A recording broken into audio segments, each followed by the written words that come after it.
Okay, this one, call this one fridge sofa with mayonnaise or tuna fish. What I did is, like you see, it's like there's cracks and everything over here because I'm just covering stuff right now. The students worked on the floor, so a little bit here and there. It's just kind of want to like, be like, oh, like, oh, if you rush this one, what's your next project? Like, anybody knows, like, I've got enough projects that I'm.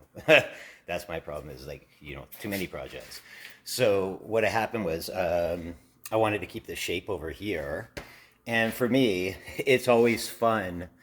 Um, finding interesting ways to do things because everything's a study, right? So, like, sure, I could have cut it perfectly and this and that. To be quite honest, half the tools here aren't precision, anyways. It's like you go to cut anything, and it's like, so what I you can even see it like in these lines here, like, anyway, fixing as much as I can. So what I decided was I want to keep the shape here, right? And I wanted to give it to some stability, which is going to have like a top on it after anyway. So what I did was I took the glue, just regular like Elmer's type glue, and went into what do you call it? Get wood chips. Lots to go around. Okay. And I got curious. So anyway, what I did was I filled in the gaps over here. Like I put wood slats, whatever, and literally made a concoction of like glue and mayonnaise. Or, sorry, glue and wood chips, which really does look exactly like mayonnaise. And filled it in, and just curious to see what'll happen. That way, like I could just like smooth it over after, and all of this will be like covered, like it's finishing kind of stuff. I'm known for working very fast, and what's it called? Because, like I said, it's the fun of seeing like, I wonder how the glue and like once that's ended, I wonder if it'll actually give it a look or not. It's fun, when the kids come in, they can kind of see that and go, you know what I mean? It sparks imagination. I was actually watching something yesterday. Um, like I always talk about, imagination set on a loose. Childhood imagination. I mean, it's something I don't deny. I've always had it. It's what's kept me going. I didn't know that Carl Jung was actually wrote about that.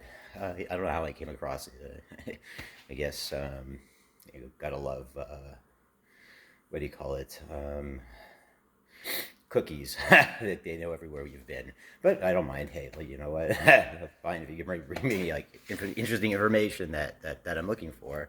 Anyway, so yeah, so Carl Jung actually, or Jung, talked about imagination, said how it's like taps into like the subconscious and sleep. I didn't watch the whole thing. It was just kind of like interesting. So anyway, now what I did was I cut out these like the sheets, and the backing is gonna kind of go like one like that, like that, like that. And of course, I'm gonna have to like sand this all down tomorrow and probably do another whatever. But I'm just like really curious, like because maybe like I wonder like once it's sanded down how that's gonna look. It doesn't really matter anyways because I'm probably gonna like cover around it anyway.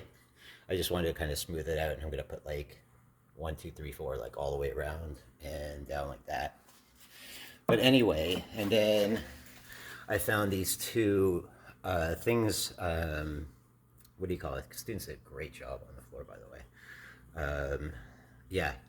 So you see, like there, I still got to cover that, and and then once all that's done, I was thinking of taking these things, somehow attaching the legs to them, or again, this idea is always changing, and you know, and this is like a perfect example of what I always try to tell students, like, as an artist, like when you see a screw up, right, I always tell them a screw up is an opportunity.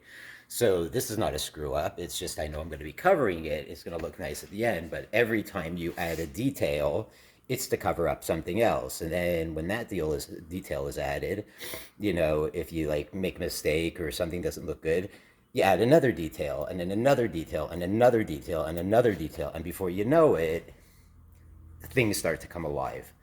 And that's kind of like what we're doing here anyway. So anyway, long-winded, what is it, 5 minutes? So for all those naysayers who think I'm an idiot, well, okay, if you think so. But this is a imagination set on the loose. Cheers.